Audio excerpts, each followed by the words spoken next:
আর এগুলো করার কারণে আজকে মুসলিম নিষ্কৃত, লাঞ্ছিত, ঘৃণিত, অপমানিত। এরা শুধু নিজ অপমান নয়, 200 কোটি মুসলিমকে অপমান করেছে, ইসলামকে অপমান করেছে, কোরআনকে অবজ্ঞা করেছে, কোরআন মহাশয় সুন্নাহকে তারা মাটিতে পুঁতে দিয়েছে। সর্দার সাহেব, আপনি দায়িত্ব নিয়ে আপনার দায়িত্ব পালন করলেন না। আপনার চোখের সামনে যে বিয়ের আগা দিন থুবড়া নামক নাম করে কত যে অবৈধতা হয় গো। বিয়ের আগা দিন থুবড়া খাওয়ায় না, আপনাদেরকে খাওয়ায় না গো, হলুদ মাখায় না? কত লোক হলুদ মাখায়। সর্দার সাহেব সবই জানে, সবই জানে, ইমাম সাহেবও জানে, কোন প্রতিবাদ নেই। ও করছে, করবে, আওয়ারা করবে, আমার কি টাকার আছে।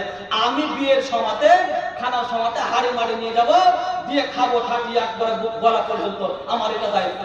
জি, তার কোনো মাথা ব্যথা নেই। অথচ যা সংস্কৃতি, যা সভ্যতা, যা পদক্ষেপ চলছে বিয়ের আগাদিন ছেলের সাথে, এগুলো সম্পূর্ণ নাজায়েজ, সম্পূর্ণ হারাম। ফতোয়া দিবেন শেখের কাছে, যেই মহিলার সাথে আপনার দেওর, আপনার বোনু, আর কি বলে ওই খালাতো ভাই, মামাতো ভাই বিয়ের আগাদিন যা আপনার কার্যকলাপ করে, এর জন্য মুসলিম কলঙ্কিত হয়েছে, ইসলাম মাটিতে ঢুকে গেছে আপনার জন্য। যারা তাকবীর করে এইগুলো খেলফাল করে থাকেন, মরে দেখেন আপনার সাথে কি হবে, খালি মরে দেখেন। এরা যারা দায়িত্ব পালন করেনি, এদেরকে বলছে হারাম আল্লাহ জান্নাত, এদের জন্য জান্নাত হারাম। করেন কি করবেন? 100টা ঘরে দায়িত্ব পালন করেছেন খালি মাংস খাওয়ার জন্য। যে আর বিয়েতে আবার কি করেছে, কি করতে গো, এই সমাজ খরচা না মসজিদ খরচা বলে 2000 টাকা কোথা থেকে যে পেয়েছে, ওর বাপের ঘরের হাদিস আছে, 2000 টাকা মসজিদে নাম করে নিয়েছে। আরে তো যাবে না, যাবে না, যাবে না, আবার নিয়ে আবার মসজিদও যায়, ও নিজে রেখে দিয়েছে। আচ্ছা বলেন তো, এই দায়িত্বশীলের কি হবে? এর জন্য জান্নাত হারাম। তাহাজ্জুদ পড়লেও জান্নাত হারাম, হজ করলেও জান্নাত হারাম, 100 বছর সালাত করলেও জান্নাত হারাম। ও যদি সারা জীবন দায়িত্ব পালন করে মুসলিমের, তারপরে জান্নাত হারাম। কথা মুহাম্মদ সাল্লাল্লাহু আলাইহি ওয়াসাল্লামের হাদিস, বুখারী মুসলিম। এর কি করবেন বলেন? এবার কি করবেন আপনি? আমি তো খুব চাচিয়ে চিল্লে একবারে বেড়াই, শুধু থুতনির চোপা দেখানো, দোকানে বসে, চায়ের দোকানে, হ্যাং করবো, ত্যাং করবো, আমার দলে এতদিন মানুষ, হ্যাং তার 12-17, একটাও দায়িত্ব পালন করেনি, একটাও নয়। এমনিতে সর্দার নিয়ে আছে, এমনিতে সমাজ চলছে। অতএব আমি আপনাদেরকে সচেতন করছি, মাংস খাওয়ার জন্য যারা সর্দার হয়েছেন, কসম আল্লাহর, খেয়ানত করেছেন জাতির সাথে। 100টা মানুষের সাথে, 100টা আপনার বাড়ির লোকের সাথে আপনি খেয়ানত করেছেন। 50টা আপনি যারা আপনার নেতৃত্বে আছে তাদের সাথে আপনি খেয়ানত করেছেন। আপনার জন্য জান্নাত হারাম। এখন আপনি সজাগ সচেতন হয়ে যান, এই দায়িত্বকে লাথি মেরে দেন, নচেত আপনি নিজে পরিবর্তন হয়ে কঠোরতা অবলম্বন করুন। আমার দলে যারা আছো, 5 ওয়াক্ত সালাত বাধ্যতামূলক। আমার দলে যারা আছো, মুসলিমদের যতগুলো নৈতিক মালা, ইসলামের যতগুলো বিধিবিধান, সেগুলো সমস্ত কিছুকে মান্যতা দিতে হবে, তারপরে জানাজা উঠবে। সালাত না পড়লে জানাজা উঠবে না। সালাত না পড়লে তোমার বিয়েতে তোমার বেটি মুলবি সাহেব আসবে না। পদক্ষেপ আপনাকে আজ থেকে নেওয়া লাগবে, নইলে আপনাকে সব দায়িত্ব ছেড়ে দিতে হবে, নইলে ইমাম সাহেব, খাতিব সাহেব আপনাকে কিয়ামতের মাঠে জবাব দিতে হবে। প্রস্তুত আপনিও থাকুন, আমিও, আমাকেও থাকতে হবে। সম্মানিত সুধী, আপনাকে বলছিলাম, আপনাকে কষ্ট দেওয়ার জন্য কথা বলেনি, আমি ব্যক্তিগত কথা বলি না, হাদিস কোরআন থেকে বলছি, তারপরে আমি মানুষ, ভুল হতে পারে। সম্মানিত সুধী, আজকে যদি আমরা যারা দায়িত্বশীল আছি, সকল দায়িত্ব যদি আমরা সঠিকভাবে পালন করতাম, তাহলে মুসলিমদের অবস্থা হতো না যেমন আজকে হয়ে আছে। হতো না। জি, ভারতবর্ষে আজকে 35 থেকে 40 কোটি মুসলিম। আপনি একটু সচেতন হন। যুবক, তুমি মুসলিমকে কলঙ্কিত করেছো, ঢোল ঢাক বাজিয়ে তুমি সচেতন হও। তোমার জন্য আজকে এই দাড়িওয়ালা সন্তানেরা, দাড়িওয়ালা দিন ভাইরা মার খাচ্ছে। তোমার জন্য আজকে মুসলিম মসজিদ বিরাল হয়ে পড়ে আছে। তার জন্য আজকে এই 40 কোটি মুসলিম তারা নিষ্কৃত, লাঞ্ছিত, ঘৃণিত, অপমানিত হয়েছে। যদি আজকে আমরা ইসলামকে অ্যাকসেপ্ট করতাম, আমরা যদি যথাসাধ্য দায়িত্ব পালন করতাম, আমাদের যা যা দায়িত্ব আছে সঠিকভাবে দায়িত্ব প্রয়োগ করে, আমাদের আপনার নিজ নিজ দায়িত্ব পালন করে সমাজকে সুন্দরভাবে পুরস্কৃত করতাম, সকলকে সমাজে বানাতে পারতাম, সমাজ থেকে ঘুষ, তালিমাত, গাঁজা, বান্তর যন্ত্রকে উৎসে দিতে দিতে পারতাম, আমাদের ঈমানকে যদি মজবুত করাতে পারতাম, ইসলামকে যদি আমরা বুঝতাম, তাওহীদকে যদি আমরা বুঝতাম, আকীদাকে যদি আমরা বুঝতাম, ইসলামকে যদি ধারণ করতাম, তাহলে আজকে ভারতবর্ষে এমন কোনো মানুষ ছিল না দুনিয়াতে, এমন কোনো ধর্ম অবলম্বী ছিল না যারা 35 থেকে 40 কোটি মুসলিমকে নিষ্কৃত, লাঞ্ছিত, ঘৃণ্য, অপমানিত, প্রতারিত করছে বা করে, কারোর ক্ষমতা ছিল না। তবে আজকে আমরাই নিজেদের মধ্যে মতভেদ, নিজেদের মধ্যে আপনার বিভাজন সৃষ্টি করে শুধুমাত্র এর কাছ থেকে ওর কাছ থেকে ফুটবলের নেই লাঠি খেয়ে খেয়ে আমরা একবারে বেকার হয়ে গেছি, সমাজকে বেকার করে ফেলেছি। সবুর একটু সচেতন হয়ে যান। আমি আপনাকে বলছি, দায়িত্বশীল যারা আছেন, সম্মানিত মা বোন, আপনি আপনার স্বামীর দায়িত্বশীল, আপনার স্বামীর পরিবারের আপনি দায়িত্বশীল।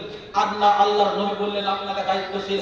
যেহেতু আপনার স্বামীর যতগুলো সম্পদ আছে, প্রপার্টি আছে, সঠিকভাবে আপনি এগুলোকে সংগ্রহ করুন, এগুলোকে সঠিকভাবে আপনি প্রয়োগ করুন।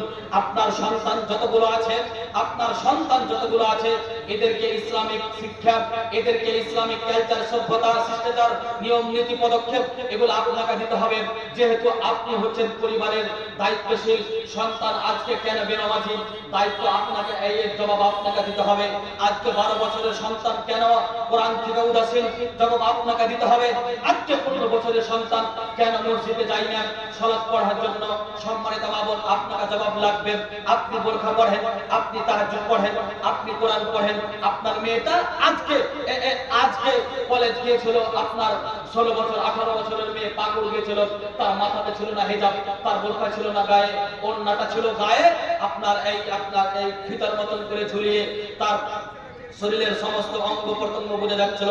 সে নিজে অপমান হয়ে জাতিকে অপমান করেছে, নিজে ধ্বংসাত্মক হয়ে মুসলিম জাতিকে ধ্বংসাত্মক করেছে, নিজে ব্যভিচার করে মুসলিম ছেলেদেরকে ব্যভিচারের দিকে তারা দাবিত করেছে। তারপর আপনি বলছেন আপনি তার মা, আপনি আবার তাহাজ্জুদ পড়েন। ভোর সিদ্ধান্ত, ভোর পদক্ষেপ, ভোর টেন্ডেন্সি। তাহাজ্জুদ পড়ে কি হবে? কোরআন পড়ে কি হবে? এই নামাজ পড়ে কি হবে? যদি আপনার মেয়ে হাজারো ছেলেকে, হাজারো যুবককে পথভ্রষ্ট করে, হাজারো যুবককে জেনার দিকে নিয়ে যায়, তাহলে আপনার তাহাজ্জুদ আর কিসের কাজে লাগে? অতএব দায়িত্বশীল আপনি, দায়িত্ব সঠিকভাবে পালন করুন। কেন? কবি বলছেন, মায়ের হাতে গড়ে এসেছো, মা যদি সে সত্য হয়, মাই হলো এই জগতের প্রকৃত বিশ্ববিদ্যালয়। জি, আলিফ বা শিখবে কে? আলিফ বা তা সা কে শিখাবে? মুল্লি সাহেব না আপনি। জি, লা ইলাহা ইল্লাল্লাহ কে শিখাবে? সম্মানিত মা বোন, আপনি। ফাতিহা সূরা কে শিখাবে? আপনি। এগুলো দায়িত্ব আপনার। ছোট্টি কোন পায়ে ভরবে? আপনি শিখাবেন। জামার হাত কোন হাতে ভরবে? আজ আপনি শিখাবেন। মানুষের সাথে কথা কিভাবে বলবে? আপনি শিখাবেন। বড়দেরকে কিভাবে কথা বলবে, ছোটদের সাথে কিভাবে কথা বলবে, রাস্তাতে কিভাবে চলবে, মসজিদে কি বলে ঢুকবে, খাওয়া দাওয়া কিভাবে খাবে, আল্লাহর অস্তিত্ব, রাসূলের পরিচয়, দ্বীনের বিষয়, মৌলিক যেগুলো জ্ঞান আছে, ইসলামের সকল বিষয় আপনাকে দিতে হবে। আপনি তো নিজে বুঝেন না, দিবেন কি করে? জি, তার জন্য আগে প্রথমে একটা আয়াত পড়েছিলাম, জি, আহলাকা বিসসালাহ আস্তাগফির আলাইহা। তুমি তোমার পরিবারের মানুষকে নামাজের পরিশিক্ষণ দেওয়ার পূর্বেই, নামাজ পড়ার কথা বলার পূর্বেই তুমি নামাজে হও নিজে। যে আমি মা নিজেই বেনামাজি, আমি মা নিজেই পর্দা করি না, আমি মা নিজেই বেহাল্লা করে বেড়াই, আমি মা নিজেই পরপুরুষের সাথে কথা বলি, আমি মা নিজেই সবজি বিক্রেতার কাছে সবজি ক্রয় করতে যাই। মেয়েকে কি দিব? ছেলেকে কি দিব? জি, আপনি হচ্ছেন এই সমাজকে সুন্দর করার একটা কারিগর। আপনার পক্ষ থেকে, আপনার পেট থেকে যতগুলো প্রোডাক্ট বের হবে, এগুলো সকলেই যেন আপনার সুন্দরভাবে বের হয়। এই প্রোডাক্ট যাতে করে ইসলামের নৈতিক মালা নিয়ে দুনিয়াতে যেমন এসেছিল, নৈতিক মালা নিয়ে আপনাকে চিন্তা ভাবনা করে এর পদক্ষেপ গ্রহণ করে একটা মানুষ করতে হবে, লালন পালন করতে হবে। যে সন্তান তৈরি করার কারিগর আপনি। আপনি যদি ফুটা হয়ে যান, আপনি কারখানা, আপনি মেশিন যদি ফুটা হয়ে যান, সন্তান পশ্চিমকালেও ভালো হবে না, প্রোডাক্ট কখনোই ভালো হবে না। অতএব বিশ্ববিদ্যালয় যেহেতু আপনি, অতএব স্কুল যেহেতু আপনি, অতএব পাঠশালা যেহেতু আপনি, অতএব মাদ্রাসা মসজিদ যেহেতু আপনি, সেহেতু দ্বীনের মৌলিক বিষয় আপনাকে দিতে হবে। বাচ্চাদেরকে, সন্তান সন্ততিকে যেহেতু নামাজের প্রশিক্ষণ আপনাকে দিতে হবে, যেহেতু অন্যান্য টেন্ডেন্সি চিন্তা ভাবনা আপনাকে দিতে হবে। সম্মানিত সুধী, আপনাকে বলছিলাম, যখনই আপনার সন্তানের বয়স হবে 7 বছর, তখন আপনাকে এই দায়িত্ব পালন করতে হবে। যেহেতু আপনি মা, আপনাকে দায়িত্ব দেওয়া হয়েছে পরিবারের সন্তানদের, অতএব আপনাকে নামাজের প্রশিক্ষণ আপনাকে দেওয়া লাগবে। তার পিতা তো বাড়িতে থাকে না, 24 ঘন্টা সন্তানের কাছে যেহেতু আপনি থাকেন, 7 বছর বয়স থেকে আপনি তাকে প্রশিক্ষণ দিবেন সালাতের, 7 বছর বয়স থেকে প্রশিক্ষণ দিবেন ওযু করার, 7 বছর বয়স থেকে প্রশিক্ষণ দিবেন কায়দার, আম্মা পারা কোরআন প্রশিক্ষণ হওয়ার, ইসলামের যতগুলো বিধিবিধান, যতগুলো নৈতিক মালা রয়েছে, ঈমান তাওহীদ আকীদা সম্পর্কে যতগুলো আপনার পদক্ষেপ টেন্ডেন্সি চিন্তা ভাবনা রয়েছে, সমস্ত কিছু আপনাকে দিতে হবে। অতএব আপনার কাছে আমি বিনীত নিবেদন করছি, যারা মা বোন এবং যারা ভাই আব্বু, যারা দায়িত্বশীল আছেন, সকলেই নিজ নিজ দায়িত্ব সঠিকভাবে প্রয়োগ করুন। নিজ নিজ দায়িত্ব যদি পালন না করি, সন্তানদেরকে সুন্দরভাবে লালন পালন না করি, তাদেরকে শালীন ভদ্র না শেখাই, তাদেরকে নামাজিকতার দিকে না নিয়ে যাই, তাদেরকে ইসলামের মৌলিক বিষয়গুলো যদি প্রশিক্ষণ প্রাপ্ত না দিই, তাহলে আমি যতই বড় তাহাজ্জুদকারী হোক না কেন, আমি যতই বড় মা কোরআন তেলাওয়াতকারী হোক না কেন, আমার সন্তানের আপনার অবৈধতার সাথে সংশ্লিষ্ট থাকার কারণে, সে বেপরোয়া চলার কারণে, ইসলাম বিদ্বেষী হওয়ার কারণে, আমি মা আমাকে দায়িত্ব আপনার বিষয়টা জবাব দেওয়ার জন্য যথেষ্ট হয়ে যাবে।